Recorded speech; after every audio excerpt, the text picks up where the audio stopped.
kia mà cậu ta khẩn lá nà những cái tí chứ na pù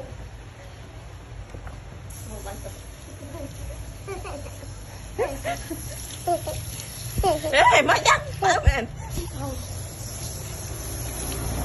đây đập mà thôi thôi ôi ôi ôi ôi ôi người đây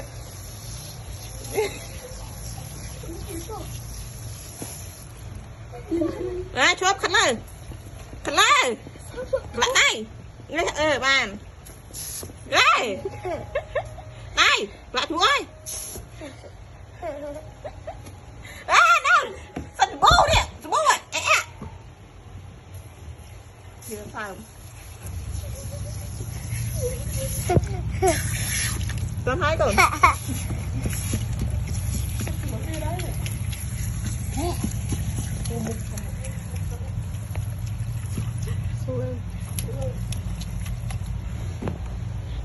thằng Thồng là con về á sao về